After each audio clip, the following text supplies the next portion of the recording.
Alô, alô, meus amigos, tudo em paz? Aqui quem fala é o Guilherme Julien e esse é o Se os Tijolos Falassem, o seu podcast de carreira médica em que a gente desmonta os pilares de uma carreira de sucesso tijolo por tijolo. Tô aqui com os meus amigos Pedro Kaufmann e Bruno Bermudes. Boa, você sabe que, Bruno, que eu já fico incomodado que os caras começam a roubar minha apresentação, né? Daqui a pouco tá falando bom dia, boa tarde, boa noite. Esse é o Mark, hein? Grande Mark. Mark Zuckerberg tá abusado, né? Mas tudo bem. Antes da gente partir, então, só pra apresentação do nosso ilustre convidado hoje, que a gente tá mais que animado pra esse bate-papo, eu vou falar... Clínica médica, hein? Pra variar, olha né? o sorriso aqui. Mais um, né? Mais um. Sempre tem os clínicos. Eu vou somando o time de clínica médica aqui, tá ficando maravilhoso. Mas antes da gente seguir só com a apresentação que o Brunão vai fazer, vamos falar um pouquinho dos nossos patrocinadores, né? O pessoal da Nox Saúde. Então, a Nox Saúde ela é uma solução financeira, né? O cliente final dela é a clínica, o consultório, o médico, e eles buscam resolver um grande problema que surgiu recentemente por um déficit importante que estava existindo nas operadoras de saúde, né? Tem muita gente glosando, né? Tem muito problema para poder conseguir o reembolso, e aí gera um constrangimento, gera um desconforto, né, Pedro? Pois é, e aí os convênios nesse déficit importante, eles lembraram que tem muito médico, infelizmente, que estava emitindo aquela notinha que não podia, Sim. e aí tal, eles começaram a restringir o reembolso. E com isso, então, o cliente, né, o paciente, ele precisa bater na porta do médico, né, principalmente aquele que não está na planilha do convênio, pagar pela consulta e depois que ele pagou, ele pede o reembolso e aí sim consegue botar esse dinheiro lá na conta. 30 dias depois. Dependendo do seu contrato, Exato. são 30, 60, 90 dias. Muitas vezes não é nem o valor completo, né? Pagou lá R$500 na consulta, o convênio te passa 100. E aí você vai resolver uma dor no joelho e ganha o quê? Uma dor de cabeça, né, cara? Aí não tem jeito, cara. Então... E aí o que a Nox faz é para facilitar nessa hora que às vezes você não tem a grana, né? A gente tá falando, lógico, que R$500 também é um valor alto, mas muitas vezes, primeiro, para um procedimento um pouco de valor mais elevado, vai fazer uma cirurgia, você não tem todo aquele valor para debitar direto para o médico ou para a clínica, enfim. Então a Nox te empresta crédito, você paga o médico e aí você solicita o reembolso para o convênio e aí quando você receber esse dinheiro, você quita a sua dívida, né? Então tem funcionado bastante aqui, dentre os nossos convidados, um monte de gente já está fechando parceria com a Nox e tem tido resultados legais. Cara, é incrível. E assim, é para você mesmo, médico, que está ouvindo isso, cara, porque você tem que oferecer soluções para o seu paciente. Porque assim, você já oferece tanta coisa, você traz seu conhecimento, você está oferecendo o melhor do teu atendimento e aí a quebra do elo ali médico-paciente vai ser justamente por questão de convênio, de reembolso. Pô, vamos facilitar isso daí, vamos melhorar mais ainda aí o atendimento que você traz para o seu paciente. E por falar em melhorar o atendimento para o paciente, estamos conversando aí com um timaço hoje que está ajudando a ensinar um monte de médico a cuidar melhor dos pacientes lá na ponta, né, Bruno? Cara, em meio aí, todo mundo fala que no meio digital, quem se destaca, né? Às vezes não tem muita notoriedade, às vezes quer se destacar apenas pela aquela retorno financeiro, mas tá aí um time, cara, que se esforça para na contramão a eles pessoal. Graças a Deus tem pessoas aí como eles que tá no time da informação, de trazer o melhor, de formar. E quantos médicos estão formando? Fala aí, Paraíba, você que formou agora aí, ajuda ou não ajuda? Eu acompanho, tava inclusive num plantão, fiquei lá, mandei mensagem pro Pedro lá, o caso de dengue mais complicado foi no dia que botaram um monte de story ali do como fazer o manejo da dengue, então eles trazem informação, eles trazem conhecimento, trazem fala atualização. Logo o nome, senão eu vou apresentar, convidado. Sabe que toda hora eu tô escutando o podcast do Formato aqui, o pessoal que não tá de clinicagem, cara. Boa. Nosso convidado aqui é o Dr. Iago aqui, pô, que tá aqui com a gente. Pô, um prazer receber você aqui. Ele que formou na Universidade aí Federal lá do Ceará, veio para São Paulo, estudou clínica médica lá na Escola Paulista, aí mandar um abraço aí pro pessoal da Escola Paulista. Claro. E ele é aquele clínico raiz, cara, formado em clínica médica, atua como clínico e tá aí presente no podcast trazendo essa informação e ajudando tantos outros clínicos, tantos recém-formados a trazerem atendimento de qualidade aí. Boa. Sabe que, Iago, primeiro, brigadão aí por estar aqui conversando com a gente nessa nosso estúdio raiz. Você sabe o quanto eu te enchi o saco pra gente gravar, porque a nossa expectativa era grande. Eu, pessoalmente, sou fãzaço do pessoal de estar de clinicagem. Você não sabe quantos episódios eu já ouvi do pessoal comentando e apresentando o Iago Jorge e tal. Agora eu que tô apresentando aqui o cara, pra mim é uma baita alegria, viu? Rapaz, eu tô me sentindo aqui quase aquele jogador depois do jogo, né, dando entrevista. Né, com certeza, queria agradecer o professor e tudo. Mas agradecer o convite, né, de vocês, assim, pelo contrário, estúdio raiz nada, é aqui um estúdio de primeira aqui, tá? Parabenizar a iniciativa de vocês e eu avaliei, né, os entrevistados anteriores, um time de peso. O pessoal da Média, o Lorenzo do Saúde Digital. Então, pelo contrário. Então, quem escuta esse episódio também escute os outros que... Primeira linha aqui, viu? Obrigado. Só entrevistado de qualidade. E bora pra frente, então. Conta pra gente como é que foi esse começo do contato com a medicina, ser médico, entrar na faculdade. Cara, na minha família não tem, né, outros médicos na época. Hoje em dia já tem uns 10, mas na época... Influenciou todo mundo. Foi mais ou menos. Mas, assim, na época, lá em Fortaleza, hoje... Morando aqui em São Paulo há 5 anos, acho que eu já expandi mais os horizontes, né? Mas na época, 2009, 2008, ficava assim, direito, engenharia e medicina, as principais opções, né? E eu não me via fazendo direito nem nada relacionado à engenharia. E medicina, assim, eu acho que essa questão de quando a gente escolhe muito... Sabe, você escolhe, entre aspas, 14, 15, 16 anos, é uma coisa muito complexa para você entender o que você está escolhendo nessa época, Perfeito. sabe? Então, mas no fim das contas eu gostava de biologia e gostava de desafios e tudo, e o pessoal falava que era bom, e foi meio que nesse contexto, né? Foi meio no escuro, então, aquele tiro meio no escuro. Como eu acho que seria em qualquer profissão. Cara, Como depois foi pra que todo você mundo, se né? forma, que você vê que realmente você não sabia de nada mesmo. E exatamente. E olha, e outra coisa, às vezes eu falo que eu penso que se você, dependendo da especialidade que você escolher, cara, são coisas completamente opostas, diferentes, né? Então, se você escolher patologia, ou se você escolher, sei lá, oftalmo, clínica... Então, às vezes o pessoal fala, se você errar a especialidade, às vezes é até pior do que errar a profissão, né? Cara, é verdade. É muito grande as opções que a medicina E eu tô traz. falando isso no lugar certo, né? Isso aí. E como é que foi a faculdade, assim, ao começo dos anos, lá, já pensava primeiro contato com clínica médica? Cara, eu diria que foi muito gostoso, né? Depois que passa, né? A gente se lembra com certa saudade, né? E eu diria que principalmente pelas amizades, né? Acho que são amizades que são muito intensas, né? É um período de muito esforço, enfim, dedicação, e você convive muito com as pessoas, né?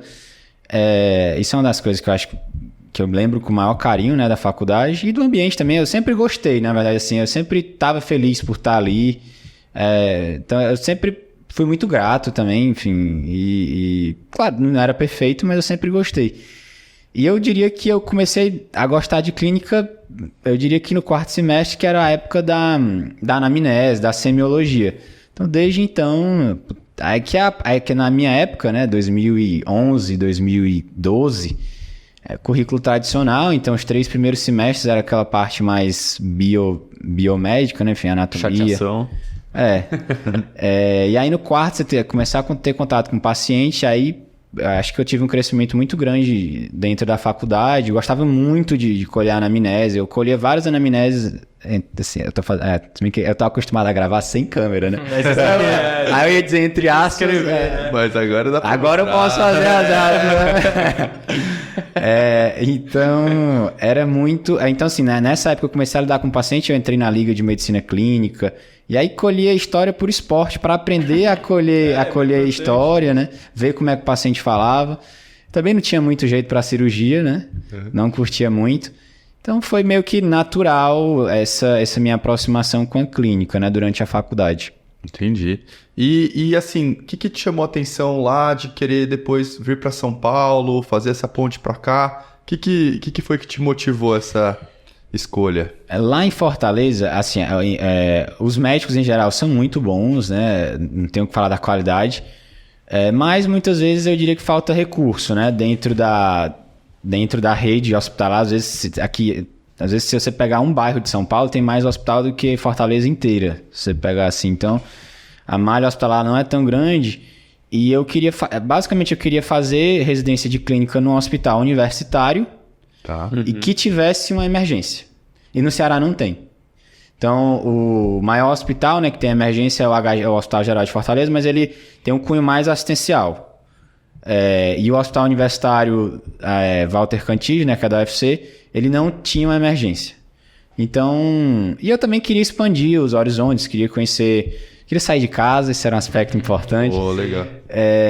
E queria conhecer, enfim, novas tecnologias, novos ambientes, enfim, vamos dizer assim, uma medicina em termos de tecnologia mais de ponta, né? Interessante. E sabe o que eu ia te perguntar, inclusive, né? Que você me corrija se eu estiver enganado, mas a Clínica da Paulista, claro, sempre foi muito famosa e tal, mas acho que hoje em dia mais reconhecida, inclusive, pelo trabalho de vocês. Mas naquela época já tinha uma galerinha, talvez, fazendo barulho nessas redes sociais, falando muito da clínica de lá, que acho que o pessoal do Cardio Papers, né? Eles fizeram clínica lá, se não estou enganado. O Lapa fez, mas ele é um pouco... essa é a história de ouvir os podcasts deles, né? Eu nunca conversei com o Lapa, né? Mas eles... Se eu não estiver enganado, eles desenvolveram o Cardio Papers mais quando eles se conheceram no HC mesmo. Foi lá né, ele talvez tenha feito clínica na Paulista, mas o nascimento do Cardio Papers foi mais lá dentro do HC em 2011. Falaram bem da clínica de lá, né? Eu digo assim, quando você veio para São Paulo, já falou, putz, eu quero ir lá para Escola Paulista, muito tradicional. Aí você veio, passou direto. Como é que foi? Foi. Eu tinha muitos amigos aqui, o Felipe Matheus, enfim, Gabriel... que eu conheci da faculdade, eles fizeram na Paulista, e no meu ano, particularmente, teve uns 10 cearenses de 40, tinha uns na Neuro, enfim, alguma coisa assim, mas tinha muitos cearenses. Dominaram tudo. Então ficou um clima muito bom, né, assim, para fazer a residência. Na época, eu até pensava, fiz em Ribeirão Preto, e eu queria até, na verdade, se fosse dizer, minha primeira opção era Ribeirão Preto, que lá eu não passei. Mas, na verdade, se eu tivesse passado lá, não tinha nem como não ficar na Paulista pelas amizades. Então, tinha muitos amigos que eu já conhecia e outros que eu fui conhecendo ao longo do caminho na Clínica da Paulista. Então, foi muito bom. Pô, isso dá uma força, cara. Eu vim já pro cursinho, né? Não foi pra faculdade, mas eu sou do interior de São Paulo, de São Carlos. E é isso, logo quando eu tive essa transição, sair de casa, vir pra São Paulo, cair nesse mundão aqui, essa selva de pedra, é interessante você ter outros amigos. Então eu juntava, assim, com amigos que vieram fazer administração, engenharia e tudo mais, mas assim, a gente se reunia, dividia carona, tem até hoje aí um grupo de carona aí do pessoal de São Carlos e tal, e aí você acaba se ajudando. Então que legal que teve esse grupo aí com você. E uma pergunta assim, você fez já direto da faculdade ou você chegou a trabalhar um ano? Como que foi? Eu me formei no meio do ano, eu me formei em junho. Legal. E aí eu já era ligado, né, vamos dizer assim, na época quando eu tava no I3, que a gente chama, né, o terceiro semestre do internato, eu fiz uma prova, uma seleção para trabalhar numa UPA. E aí eu dei sorte que, sei lá, uma semana antes de eu me formar, eles me chamaram, e era CLT, era também um emprego CLT. E assim, dentro das condições, né, lá no Ceará, que são diferentes daqui de São Paulo, há uma UPA que tinha raio-x, tinha eletro, tinha laboratório, tinha outros médicos no plantão. Então tinha uma estrutura... Uma estrutura, pô. O Guilherme sabe bem como é bom ter outras médicas no plantão. Qualquer lugar, mano. Ele vai bom demais isso, mano. É porque eu tinha uma prioridade. Aqui um pouquinho isso aí, vou mandar currículo pra lá. A minha prioridade era não fazer parto. Então eu não queria fazer parto. Então eu achava muita responsabilidade, né? Assim, você ir pra um hospital de interior, que aí era isso. Você era o médico da cidade, às vezes. E, enfim, então eu acabei... ficando na lista de espera dessa seleção, e por sorte, realmente, foi na semana que eu colei grau, e foi muito bom. Eu trabalhava 24, 36 horas por semana, e o restante eu estudava para a prova, né? Então, de junho a dezembro, janeiro, prova prática, né? Foi isso, era estudando, assistindo aula, e trabalhando essas 24 horas. Esse foi esquema muito bom. Esse esquema de meio do ano, né? As turmas que dão sorte de estar no meio do ano, eu acho que é uma vantagem absurda. Primeiro que você passa e você tem uns 6 meses ali de descanso do cursinho para quem fez para começar a faculdade mesmo, já dá um alívio. E depois você ainda se forma, você tem a opção de fazer exatamente isso que você fez. Você tem um semestre trabalhando, estudando com calma, fazendo o seu próprio horário para chegar na prova e estourar. Com calma, bem entre aspas também deve ser, né? Porque imagino, mas a gente nunca tem calma. Mas comparado com quem se forma no final do ano, com certeza uma vantagem competitiva em relação a estudo, mas lógico que tem que sentar a bunda e estudar, né? Não adianta achar que só porque... Uma coisa interessante que você falou também, de conseguir esse emprego, ajuda muito. Era até uma coisa que você tava falando, né? Sim. De que para você criar uma rotina também de estudo, né? Quando você tem um trabalho fixo, aí você consegue montar certinho o seu planejamento. Então, pô, tinha lá 24 horas semanais, já sabia os dias que tinha que trabalhar e facilita bastante aí no auxílio de uma rotina. Então, fica aí a dica aí para você que precisa trabalhar, estudar, tentar formar rotinas, isso ajuda bastante aí no sucesso aí no fim. E como é que foi o R1, R2, a chegada aqui em São Paulo? As expectativas. Cara, foi muito bom, assim, é isso. Eu me sentia, de certa forma, em casa. Tinha muitos outros, né, residentes do Ceará e tinha R+, também do Ceará. E então, foi muito, muito, muito bom. Eu vou ser, assim, honesto, né? O R1, ele não é leve. Ele não é leve. Mas eu consegui juntar um pé de meia. Meus pais também, enfim, no começo deram ajuda. Mas eu gastava pouco no Ceará, na época. Gastava... Porque era trabalhar e estudar. Então eu gastava pouco dinheiro. Morava na casa dos meus pais. Então eu não trabalhei fora na época do R1. Comecei a trabalhar fora no R2. E pouco, na verdade. Então, assim, eu gostava muito da residência, assim, aprendia porque depois que você passa, você fala, puta, como é que eu dava plantão antes da residência, né, assim, A ignorância é uma bênção. Exatamente. Então, assim, você tem uma evolução muito grande, você é exposto, porque você, às vezes, quando você dá o plantão ali, às vezes você só vê os casos, a maioria dos casos, realmente, eles não têm uma alta complexidade. Mas na residência você vê os casos que dão errado, entre aspas, né? Assim, que são coisas graves, enfim, que você vê que, pô, esse sintoma aqui pode ser tal coisa, você vai abrindo a mente e vê que, pô, as doenças existem e estão aí, né? Mas é isso, eu ia motivado pra residência. A gente tinha pós-plantão, assim, o plantão na época o PS era aberto, né, da Unifesp. Hoje tá até fechado, né, e eles fazem emergência em outro lugar. Mas, cara, é isso, você via, assim, as condições também não eram, você não tinha todo o recurso do mundo, tinha muito paciente que não tinha um leito, né, acabava, mas era uma porta aberta e chegava muito paciente de altíssima complexidade. Então você via um cirrótico, você via um falciforme, você via neutropenia febril, você via tudo no mesmo plantão. Então, eu gostava muito. A gente tinha muito contato com os R2, né? Que a gente acabava, o R1 atendia o caso e discutia com o R2 e às vezes com o chefe de plantão. Então, era isso. Era muito... Eu gosto, né? Dessa complexidade, pacientes muito doentes. Então, eu gostava muito. E no dia a dia também, os estágios, eles eram puxados, eles eram intensos. Mas eu diria que eu conseguia equilibrar bem também. Eu jogava futebol na época, né? A gente conversou em off nessa questão de tirar a coxa. Antes de luxar o ombro. Tirar a coxa. Então a gente jogava toda semana, tinha um futebol. Da galera da clínica? Do pessoal da clínica. Aí depois a gente ia pra um bar, tomava umas, depois ia dormir pra no outro dia trabalhar, né? Mas como que é a pegada da residência lá, assim, para os nossos ouvintes que não conhecem muito, se você puder resumir, assim, tem essa parte da emergência lá, pelo que você está explicando, também era forte, é uma pegada mais ambulatorial, a clínica médica é muito forte lá na Paulista, ou também as especialidades acabam que também estão num páreo, assim? Muita ciência, muita pesquisa. Na residência de clínica a gente tem pouco contato com pesquisa em si, né? Na Unifesp é um dos fortes, né? Mas o residente de clínica médica em si não tem tanto contato com essa parte. Eu diria que a residência de clínica médica da Unifesp, ela é muito forte na parte de urgência, emergência intensiva.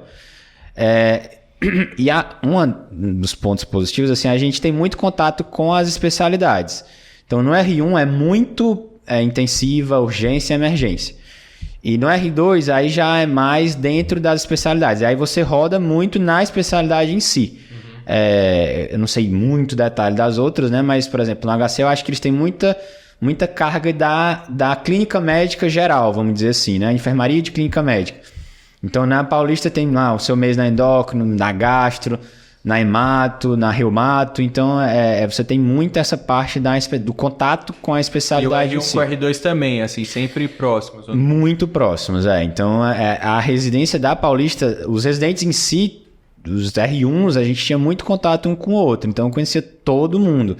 Com os R2 também a gente tinha muito contato nos plantões, né?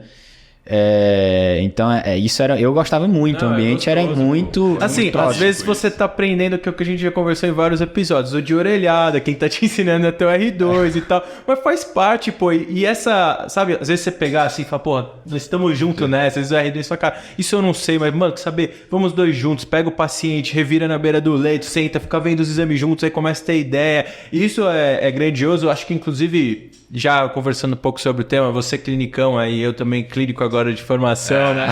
Já pode dizer, né? 15 dias, mas já tá valendo. Já tá valendo. Já tá no currículo, né? Formado em clínica médica. O certificado ainda não deve nem ter saído, mas... Já teve formatura, tá formado. Dos hospitais aí tá tudo só a declaração, sabe? O certificado ainda não.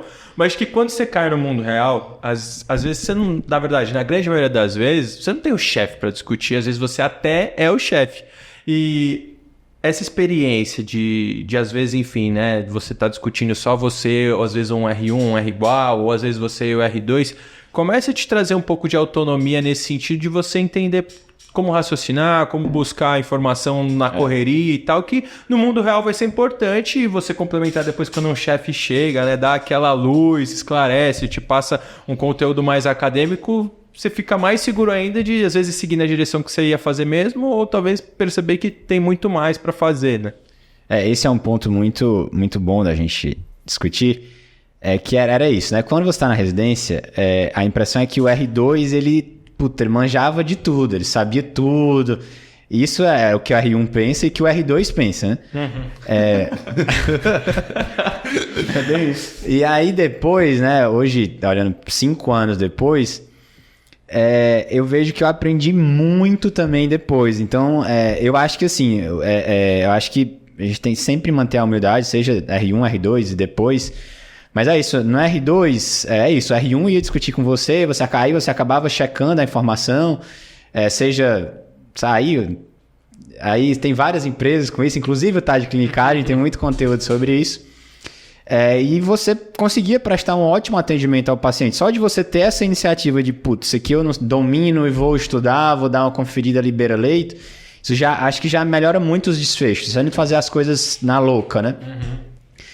Mas depois, hoje eu já tenho aí 5 anos pós-residência, você vai acumulando uma carga de casos, e é isso, eu diria que são as duas coisas, não é só você estudar e não é só você trabalhar, é você tá ali dando plantão, trabalhando e tá prestando atenção nas coisas que estão acontecendo. Então é você analisar o que você fez, como é que você poderia ter melhorado, e você ver o desfecho do paciente, enfim, você se fazer essa autoanálise. E você vê que às vezes você tomou uma decisão que não foi a melhor naquele momento e você vai pegando a experiência até que o momento você... Puta, eu já vi tantas vezes a mesma coisa e você já... Aí você vê a galera que sai da residência, às vezes um pouco afoito, um pouco muito autoconfiante. E você vê que essa experiência faz diferença, entendeu? Assim, que, pô, cara, medicina, clínica médica... Medicina. É muito amplo. Então, assim, você apanha um pouco, mas eu acho que o segredo é você tá prestando atenção, você querer aprender e melhorar a sua prática, né? Então, hoje eu olho para trás e vejo que, enfim... E às vezes é isso. No dia a dia eu continuo aprendendo. E isso eu acho muito... Isso é muito gratificante para mim, né? E o Tá de Clinicagem surgiu nesse meio todo como, assim, né? Cara, foi em 2019, foi o João, Fred, Pedro e o Rafa. Eu tava no início, mas eu tava num projeto de mestrado junto à residência, então eu me afastei um pouco. Vamos falar um pouco sobre isso, então. A gente segue aqui a ordem cronológica. Você meteu um mestrado pós-residência?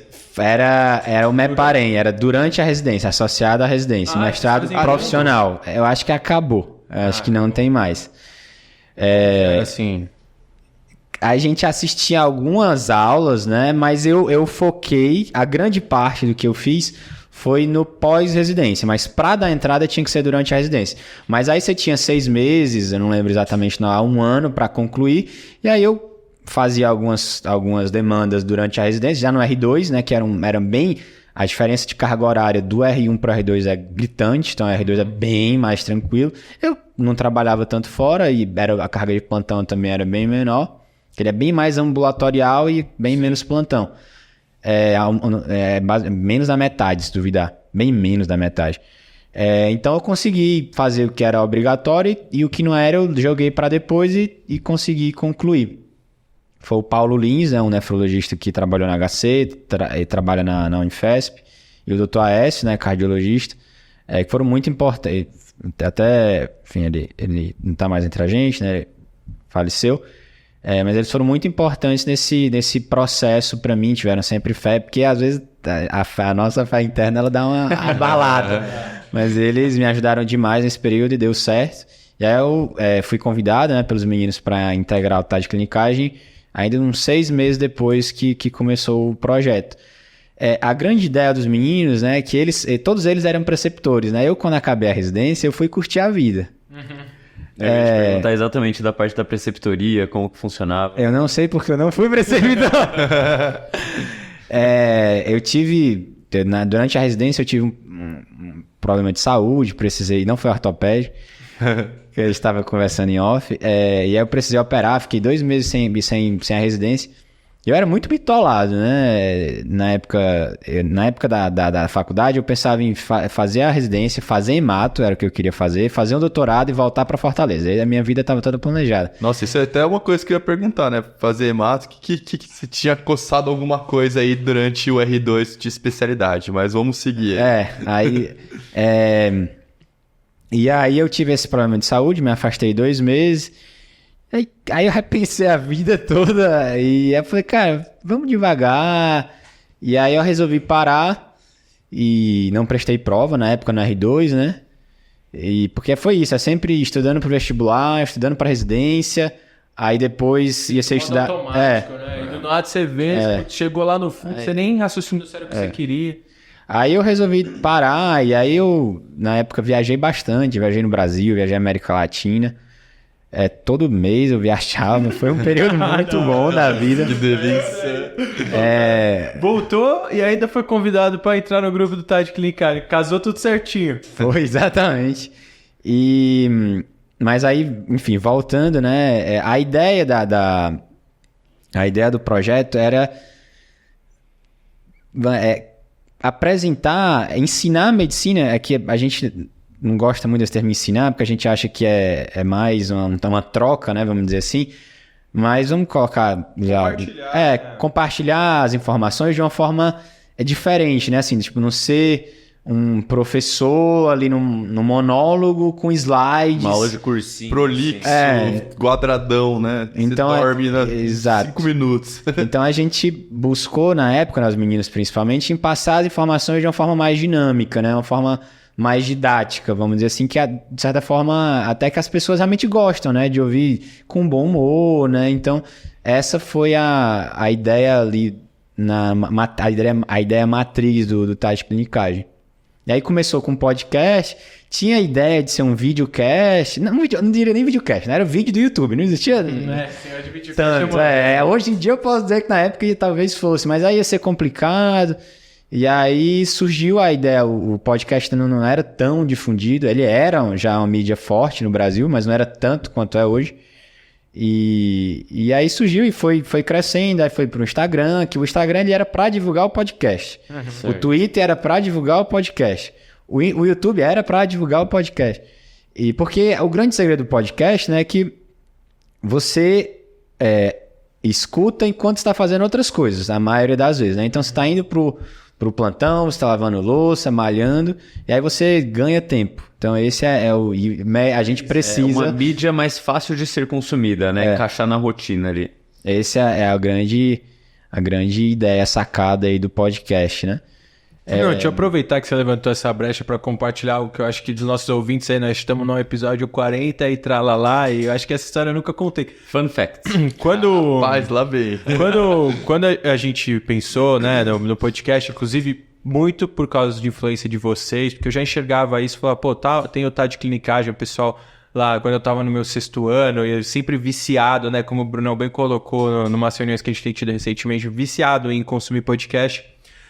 Escutava muito o pessoal do de clinicagem, gostava, eu olhava naquela época, consumia o 15 minutos, né, de emergência lá do professor Júlio Marquini do HC, e aí tudo aquilo eu falei, pô, a HC tem um podcast animal, a Paulista tem um podcast animal, e a Santa Casa, pô, nós temos que ter alguma coisa, né, e aquilo foi me consumindo. E eu falei, vou criar um. Então até cheguei em alguns chefes da Santa, aí putz, teve um que topou meio que gravar, e a ideia era fazer algo técnico mesmo, falar de conteúdo médico. Ciência. Exato, técnico, assistencial, né? E aí eu lembro até hoje que eu fui preparar um caso, na época eu mandar até um beijo aí pra Cafarias, ela casada com um grande amigo nosso, ela morava meio que numa república com nós, tá? Uma baita história engraçada, ela já era chefe da pediatria da Santa, infectologista, eu lembro até hoje, eu sentado lá no sofá, ela do meu lado, eu com um laptopzinho, até esse mesmo PC aí, construindo uma ideia de um caso clínico pra gente discutir. E era um paciente para trazer para a realidade da Santa Casa, um morador de área livre, e que aí você ia investigar, ele ia ter pneumocistose. E aí a ideia é que durante a investigação do quadro, um interno do 5º ano ia chegar lá e checar nos exames e falar, nossa, mas esse paciente aqui está tratando uma pneumocistose e começou a evoluir com uma disfunção renal, o que pode ser e tal.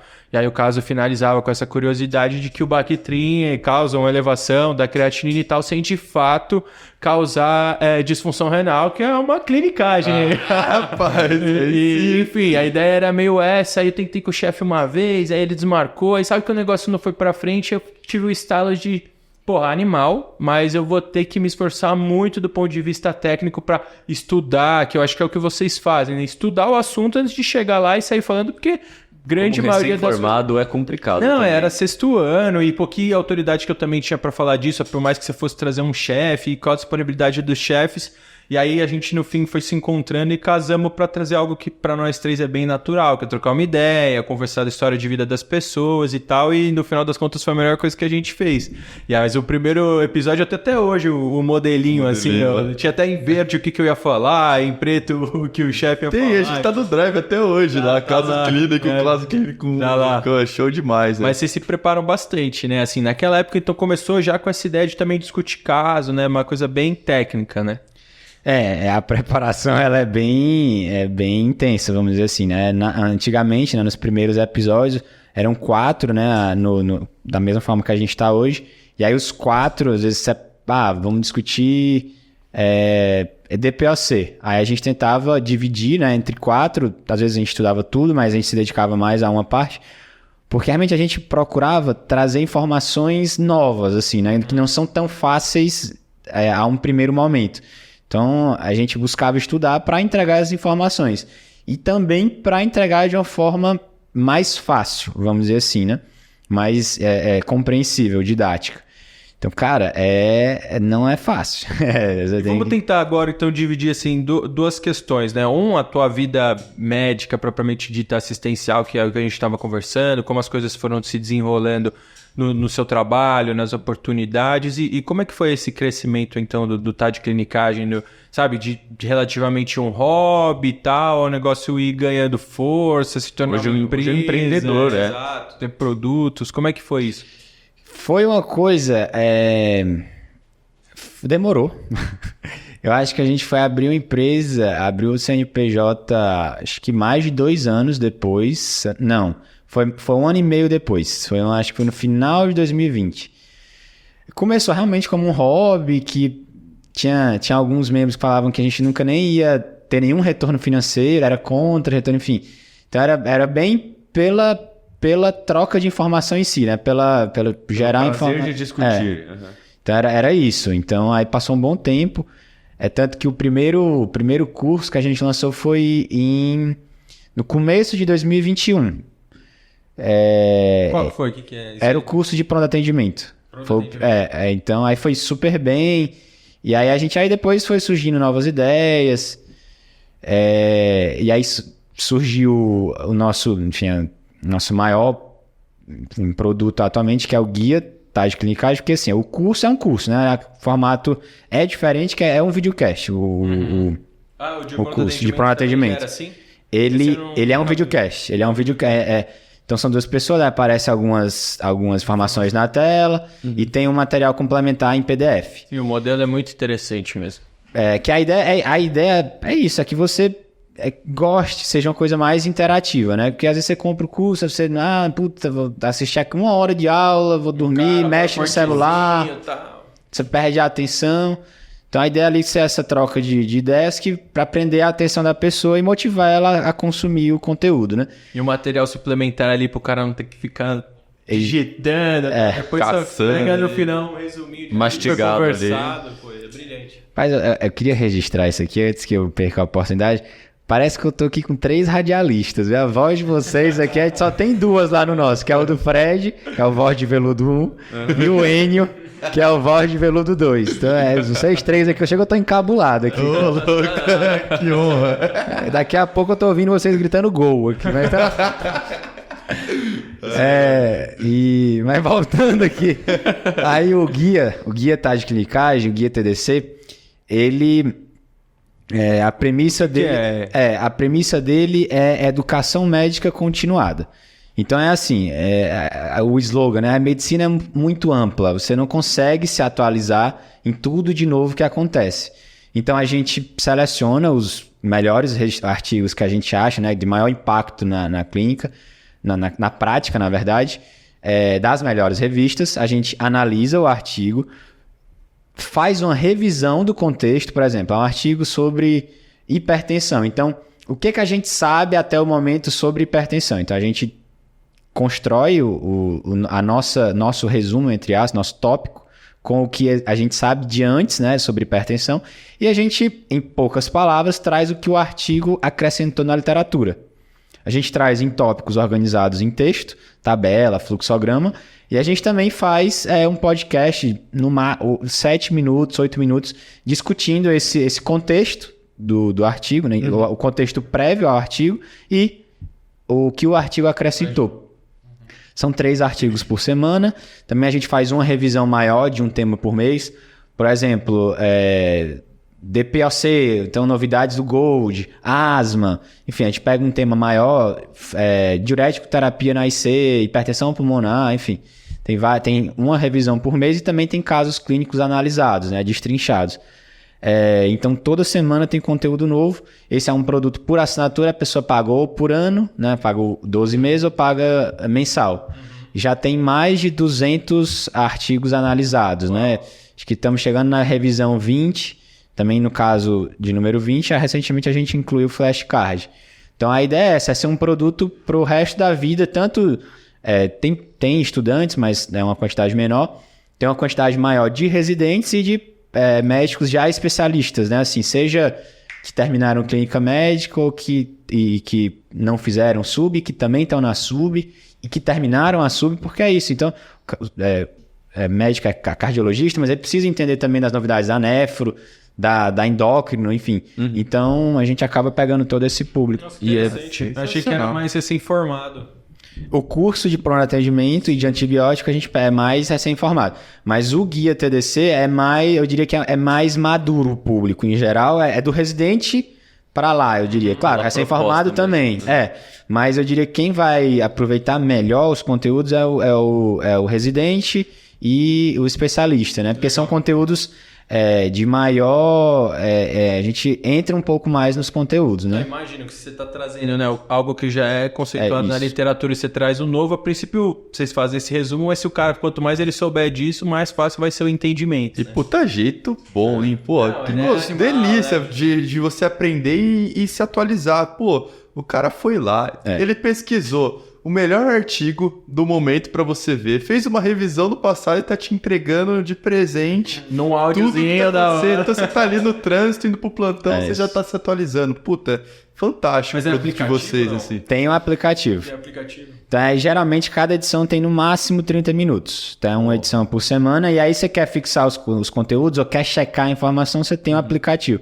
Um dado interessante é que, cara, até hoje, todo mundo é médico, tá? Quem fez o aplicativo foi o Cauê. Ele começou em engenharia mecânica lá na UFSCar, se eu não estiver enganado, aí desistiu, foi fazer medicina. Cara, ele programa, ele cria aplicativo, cara, ele faz coisas assim. Tudo, né? O cara ele é o Rodrigo Hilbert do TDC. E todos esses estudos, essas revisões, quem fazem são vocês ou hoje vocês já contam hoje em dia com uma equipe para ajudar a fortalecer, para achar os artigos, pelo menos dar uma pesquisada? Eu acho que o tamanho vira uma limitação, né? A gente eram 4, que viraram 6, que viraram 8, e hoje em dia a gente tem vários colaboradores, né? Então, para fazer o guia, os episódios, tudo, enfim, girar, a gente conta com bem mais pessoas, né? A gente tá por dentro de tudo que acontece, a gente em geral participa também, mas realmente a gente conta com muita gente. Em geral, a gente prima por ter o olhado clínico. Então, por exemplo, é um conteúdo da Reumato, mas a gente muitas vezes, alguns episódios a gente chama, mas alguns conteúdos, mas eu diria que é a minoria, a gente prima por essa visão do clínico, dos conteúdos, né? Mas alguns dentro do guia tem, mas é mais no nosso podcast, né? O podcast já tem mais de... É gratuito, né? Já tem mais de 200 episódios. Aí de vez em quando a gente chama os convidados, mas a gente sempre tenta fazer esse balanço, né? Entre a visão do clínico e a visão do especialista, né? Não, é muito legal, assim. E como é que foi, então... A gente já conversou um pouquinho do TAD Clinicad, acho que a gente vai querer voltar nele mais tarde, já mais próximo do fim do episódio, pensando em próximos passos, o que está crescendo na cabeça de vocês.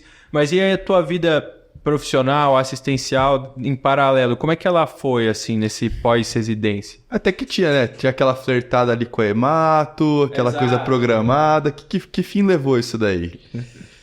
Cara, você tinha perguntado, né, em relação à Hemato.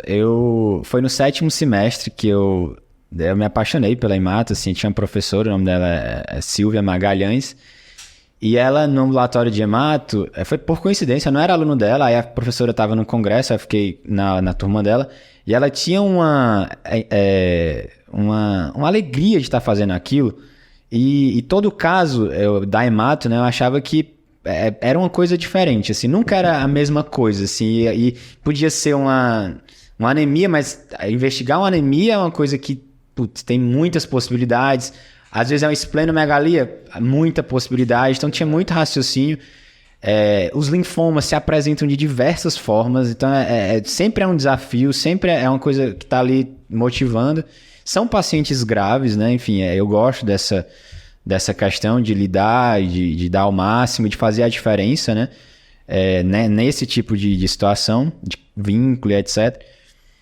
E então foi ali, eu sempre quis, na faculdade inteira, nunca pensei em outra coisa, até hoje eu não penso em outra coisa, mas eu não fiz ainda, né, já faz 5 anos. E aí assim, quando eu terminei a residência, eu trabalhava em redes de hospitais particulares aqui em São Paulo como hospitalista, mas era um trabalho que eu não sentia assim um desafio, vamos dizer, então era mais manejo de intercorrências mais simples. E aí, no fim de 2019, eu entrei no AC Camargo. E aí lá foi um desafio. A equipe já era mais madura, a equipe de geriatras. Mas eu tinha me dedicava, estudava. Demorava muito mais tempo do que eles, mas eu não deixava passar nada.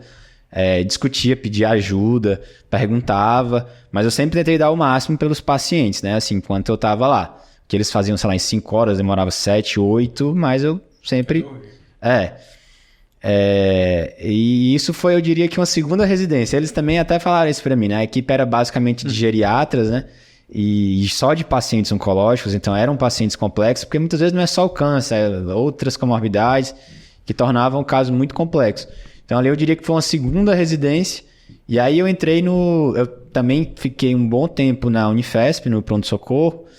Fiquei uma época com os internos, outra época com os residentes. E aí um momento eu resolvi sair, em 2022. E atualmente eu trabalho no Hospital Municipal da Vila Santa Catarina, que é um hospital público, né, do SUS. Ele é gerido pelo Albert Einstein. E eu diria que, assim, cara, eu tenho muito orgulho de trabalhar lá. Acho que a gente presta um atendimento de excelência no SUS. Tem cirurgia robótica lá, assim, ressonância. Não falta exame, não falta remédio. Não, assim, as equipes são muito dedicadas. Tem um setor de qualidade no hospital e segurança muito forte que revisa os casos num processo de melhoria contínua, né? Então, assim... acho que a gente presta uma assistência de excelência dentro do SUS, que se você for pegar, às vezes, hospitais particulares não são bons, não tem mecanismos de segurança e de dedicação dos profissionais da equipe multi. Eu diria, todos os profissionais, incluindo os médicos, existe uma dedicação muito grande. Uma pena que, às vezes, os pacientes demoram a chegar, né? Então, chegam com o câncer mais avançado. Mas em termos de dedicação dos profissionais que estão lá, assim, eu tenho muito orgulho e muita motivação de trabalhar lá. Mas a minha lá é referência para câncer, é isso? É isso, é um hospital... Hoje em dia tem uns leitos também de pediatria, poucos, e alguns leitos de cirurgia bariátrica, mas todo o restante, acho que talvez 150 leitos ou mais são de oncologia. É muito, muito forte. Lá é acompanhamento conjunto, então, clínica médica e um oncologista, é isso? A gente acompanha alguns pacientes em conjunto com a cirurgia e alguns pacientes a gente acompanha em conjunto com a oncologia clínica, outros a gente toca sozinho. Às vezes é um paciente que acompanha só com a uro por um câncer de próstata e que fez um TEP. Então, esse aí a gente acaba tendo mais a contribuir. E às vezes é um paciente que está neutropênico febril. Então, ele não vai fazer químio, então a gente acaba cuidando. Ou que está com TEP, que não está com a doença em atividade, que não vai fazer químio, a gente também acaba cuidando. Não é só diagnóstico e tratamento especificamente da doença oncológica, né? Essa parte de intercorrências também. E aí, a gente está com... Essa semana peguei um paciente com tuberculose recidivada, com sensibilidade indeterminada à rifampicina. Aí a gente precisa da ajuda da Infect. Peguei uma paciente cirrótica, fazendo uma coagulopatia que eu nunca tinha visto antes.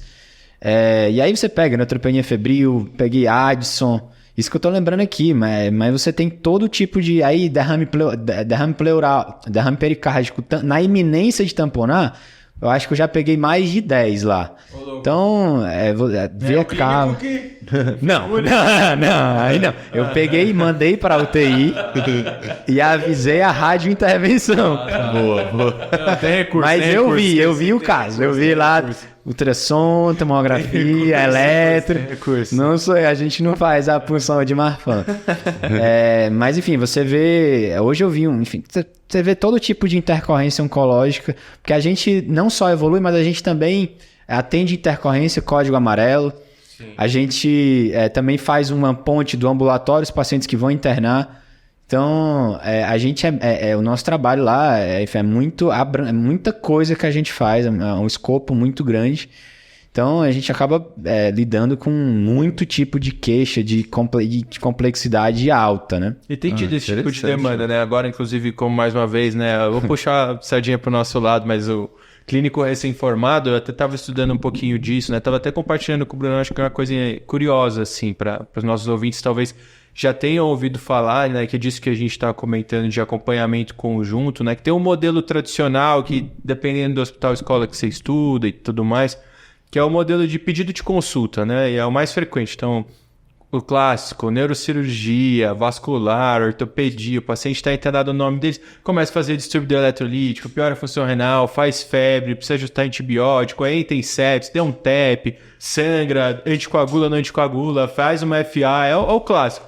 Aí o cara não sabe o que fazer, faz super parte porque está fora do escopo dele. E aí, depois que já ocorreu o problema, ele faz um pedido de consulta para a clínica médica, o clínico vai lá, avalia, e na grande maioria das vezes o clínico, dependendo de como funciona o hospital, ele nem prescreve, ele sugere, sugiro, né, porque o paciente é da especialidade, ele faz se ele achar pertinente ou não.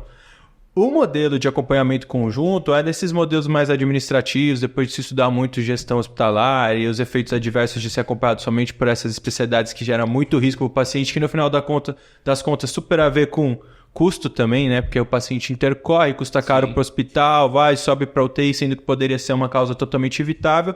E a ideia é você identificar esses pacientes de alto risco e já desde o começo colocar, sem ser uma coisa reativa, mas proativa, um clínico para acompanhar esses pacientes. É uma especialidade super forte lá nos Estados Unidos, que é os caras da medicina hospitalar, lá o congresso tá voando. Aqui no Brasil, até já fazendo propaganda de graça dessa galera, se você quiser procurar sobre a Sobran, que eu tô correndo um pouco atrás disso, tá no 4º Congresso Brasileiro de Medicina Hospitalar, e eu acho que é mais ou menos nessa linha, assim, que você trabalha, uma pegada de enfermaria e de clínica médica, né?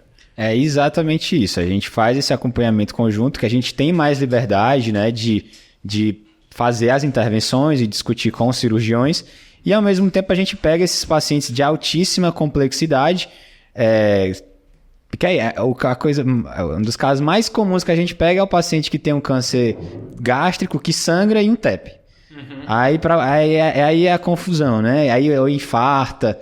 Então a gente tem... Esse aí é o dia a dia. Por isso que eu gosto de falar, né? Que eu comentei que às vezes o R2 ele acha que sabe muito, mas é isso. Aí chega lá, é um caso e dá um tapa e você vê que, putz, esse aqui eu tô na dúvida, e você tem que avaliar, e para isso que serve também a sua bagagem, né? Você já viu vários casos, putz, isso aqui eu já vi e deu errado ou deu certo e por aí vai. Mas na prática você acha assim, já fugindo totalmente dessa... Mas você acha que tá tendo demanda? Como é que tem dessa visão assim de sabe, tá sendo valorizada a especialidade? Você acha que até os hospitais estão procurando contratar mais clínicos nesse sentido? Tá crescendo? Porque eu sei que é um pouco disso que a gente tava conversando em off também. Muito jogo de cintura, né? Equipe multi, aí o especialista, o quanto você pode intervir ou não, né? Fazer as pontes... Qual que é a sua visão disso, assim? Você está satisfeito? Lá no nosso hospital, eu entrei em 2020, eu entrei e a gente era e era só praticamente código amarelo. Então, todo hospital praticamente tem essa equipe, né? Que pode chamar de hospitalista ou de internista, mas é o médico que vai na intercorrência. E a gente acabou crescendo nesse sentido que você comentou. Que a gente foi acompanhamento conjunto... ele teve uma intercorrência clínica no paciente cirúrgico, a gente assume, e agora mais recentemente esses pacientes oncológicos e intercorrências clínicas fora de quimioterapia, né?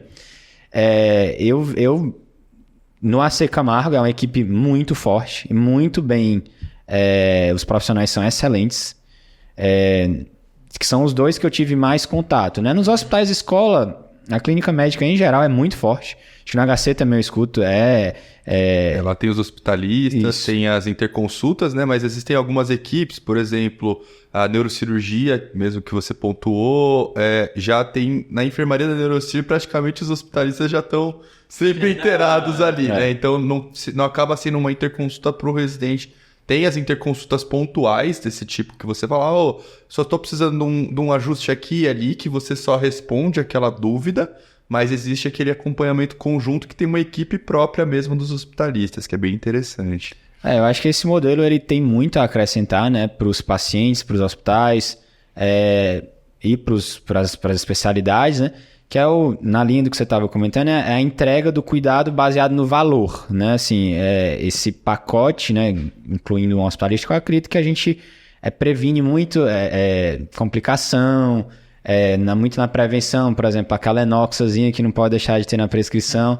Lá no hospital que eu trabalho, que é o oncológico, eu diria que todo paciente tem que ter. O alto risco. Todos têm câncer, então assim... e é esse manejo fino, às vezes é um ajuste de eletrólitos, é uma alta da UTI que você consegue dar mais precoce, porque vai ter esse clínico ali ajudando. Então acho que a entrega de valor é muito grande, né? Nos outros hospitais, eu não tenho tanto vivência, né? Eu trabalhei em alguns outros aqui em São Paulo, mas existia uma equipe de clínica médica, mas acabava muitas vezes pegando os casos que não tinham um especialista em si. Não era essa questão mais do manejo em conjunto.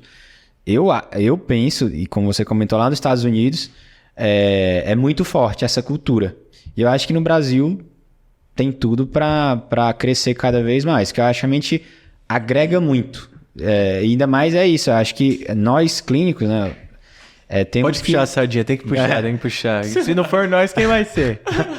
É isso, às vezes o pessoal reclama, o cirurgião não conseguiu repor um potássio de 3.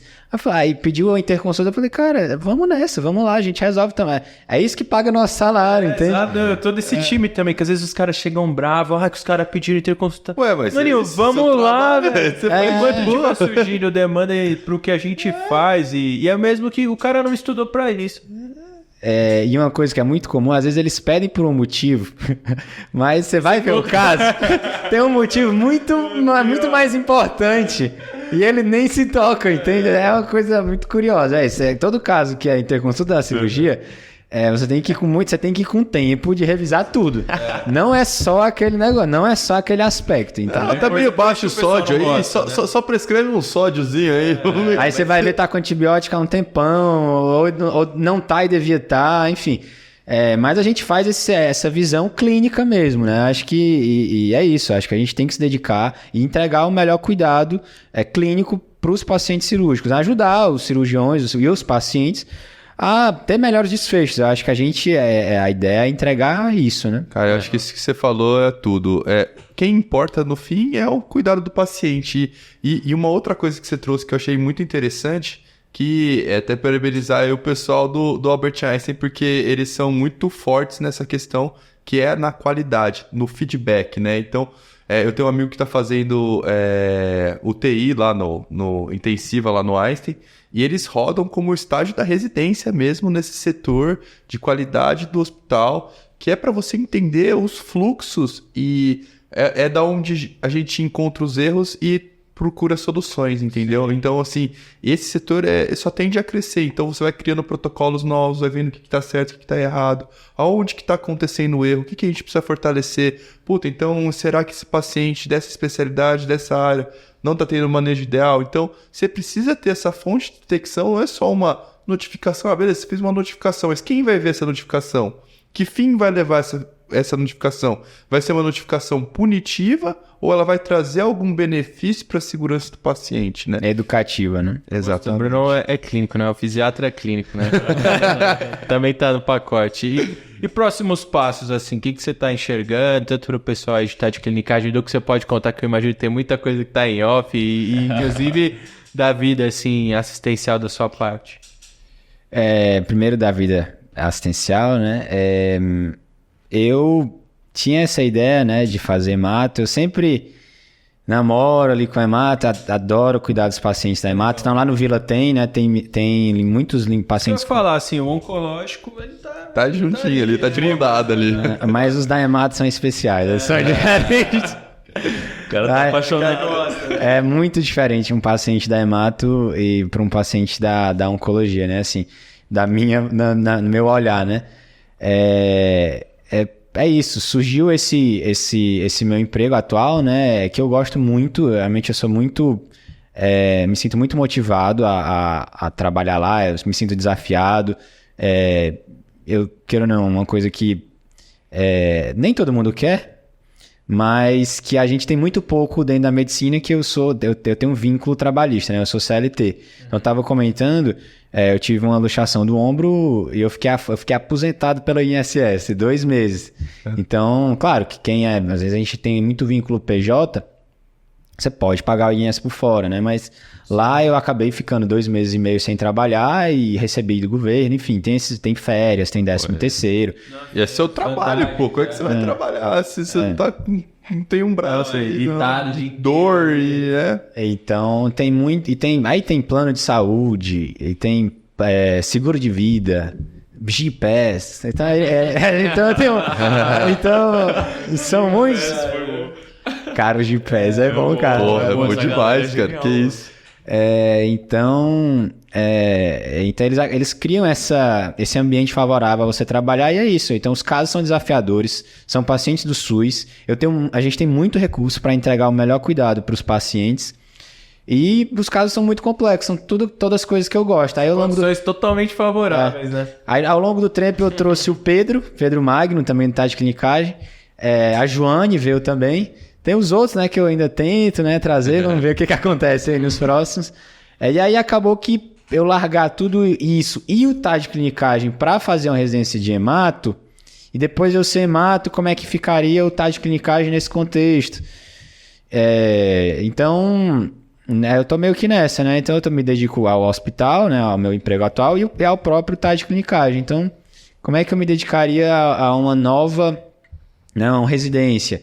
E no pós, então... Acho que tem também a questão de que você ainda se encontra no momento que você está se desenvolvendo, pelo que você falou. Você constantemente está sendo desafiado, você constantemente está evoluindo, então também não é que você está estagnado, né? Você está evoluindo nas suas competências que você tem interesse. E curioso você falar isso, né? Que lá geralmente tem essa progressão de carreira, né? Então, às vezes você é plantonista, você pode virar referência técnica... aí depois, enfim, aí você pode ir progredindo dentro da instituição, né? Isso eu acho muito legal, que é outra coisa que a gente tem pouco dentro da medicina, né? Geralmente você é só plantonista, médico assistencial e etc. Ou então você é só gestor, enfim, esse processo de transição ele não é tão claro. Lá isso é mais claro, isso é conversado, existe um plano de desenvolvimento do profissional, né? Então é muito bom. E a equipe inteira também, os meus superiores. Então, eu gosto muito de trabalhar lá. Aí eu vou largar e o próprio TAD clinicagem, então largar tudo para fazer uma residência. Mas eu diria que eu não descarto ainda, né? Já tô aí, passei dos 30, né? Mas eu não descarto, porque é uma coisa que eu gosto muito. Então, se eu fosse fazer hemato, eu seria feliz também, sabe? Com certeza. Porque realmente é uma coisa que fazer o dia inteiro só hemato é uma coisa que eu gostaria. É uma coisa que... muito provavelmente não encaixa com o seu perfil muito acadêmico, assim, mas a gente gravou até, né, carinhosamente chamada de Tia Cris, que foi uma das primeiras convidadas. Ela é gestora, assim, de formação em medicina social, depois uma parte muito ligada a business e tal. Tá na Secretaria do Governo do Estado de São Paulo aí, foi... Exato, e aí em algum momento na trajetória dela, ela acabou se cabeçando muito para cuidar dessa parte administrativa com a galera da Hemato. Só que ela sentia que ela não tinha moral, né? Porque ela ia conversar e a galera achava que, pô, você é gestor e tal. Ela foi lá, sentou a bunda, aprendeu, já sabia muito de hemato pelo convívio, sentou, estudou muito, passou na prova de título de hemato e é especialista em hemato. Então, rapaz, que história, qual é o número do episódio? Puta, eu te mando depois no WhatsApp. Eu vou olhar isso, né? É tipo muito interessante, porque quem sabe às vezes, né? Você vai criando aí outras alternativas, vários caminhos levam a Roma. E uma coisa que eu achei que foi muito interessante que você trouxe na construção da sua fala, que são os valores que às vezes a gente não leva em conta numa escolha.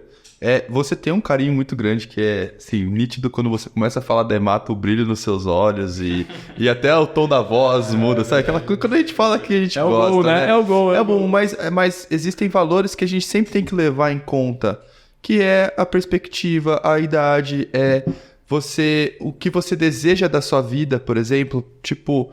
Você tem outros projetos junto, que também fazem parte dessa sua construção, que também são coisas que te trazem prazer, o lugar que você trabalha com prazer, você trabalha com o que você gosta.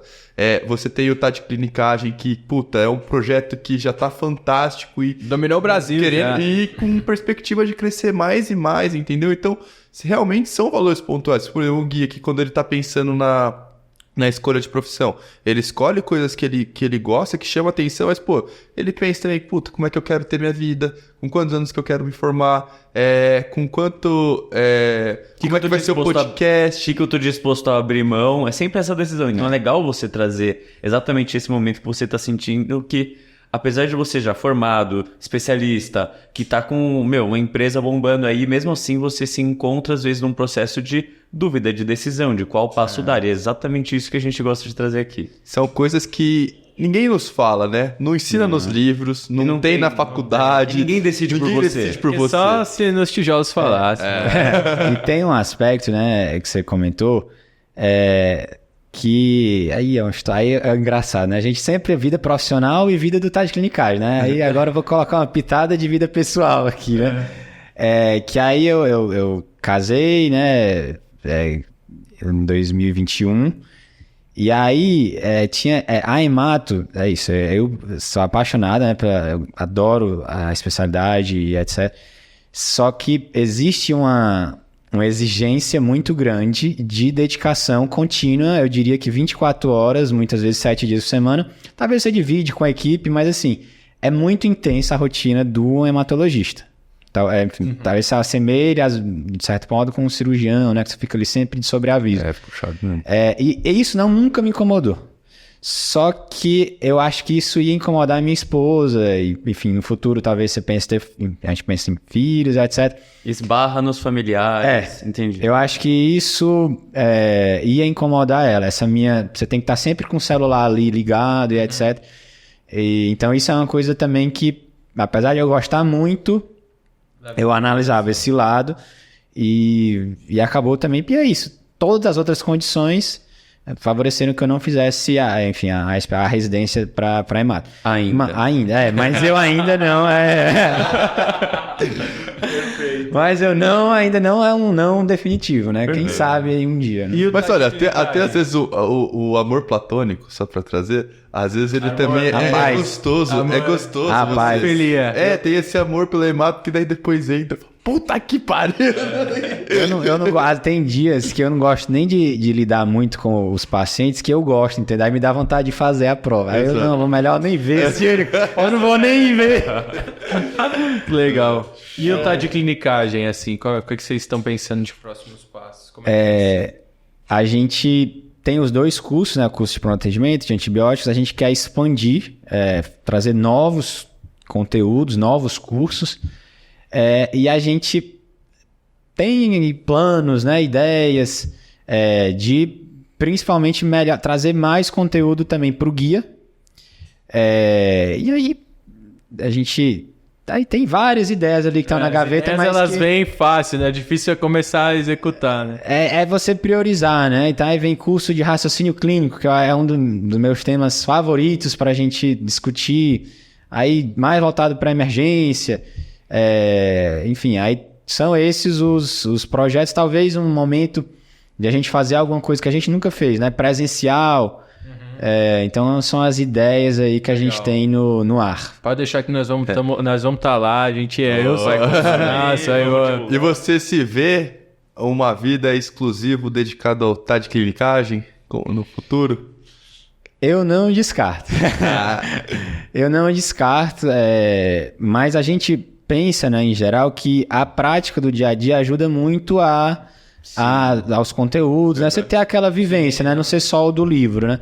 Então, a ideia vai ser essa sempre... Acho que é aí que mora, na verdade, o grande valor, né? Se você vira só o cara de fugir da assistência e ficar lá, tal, não que, enfim, não possa ser uma opção, mas acho que mais complementar. Porque eles fazem, só agrega, né? Só agrega. Você agrega na assistência o que você já aprendeu e o que você tira aqui, você joga lá. Sente a dor, né? Você tá lá vivendo também. Você tá do seu lado, o cara tá com dúvida disso e tal. E saber criar soluções. O que acontece no paper ali e também o que, mas no hospital, geralmente, é muito comum acontecer de tal forma. Obrigado, viu, Iago, por esse bate-papo. Muito animado, gostoso. Muito feliz mesmo. Valeu pelo esforço de você estar aqui. Foi animal aí. Quer deixar alguma consideração final? Um abraço pro pessoal aí do de Clinicagem, pro pessoal do Ceará. Um abraço pro Enio. Eu conheci o Enio lá a gente discutiu na geriatria, um caso muito interessante. Que voz ali, velho. A gente vai puxar todos, vai rodar nessa cadeira aí. Vamos... eu vi que vocês estão com um plantel de clínicos aí forte, né? É uma honra estar aqui. Acho que é agradecer e parabenizar vocês, né? Acho que as pessoas, né, muitas vezes elas não sabem os bastidores, né? Então, assim, a dedicação para estar aqui, microfone, as ferramentas, e às vezes tem até uma certa preparação também, né? Assim, você, queira ou não, você como é que é a melhor forma de falar tal coisa? Nota esse esforço em você, né? Realmente um conteúdo de muita qualidade, né? Então, parabenizar e... Pô, não tem forma melhor de fechar esse caixa de aprovação aqui. Obrigadão, viu, por esse episódio. E a gente se vê no próximo. Tchau. Falou. Tchau, pessoal.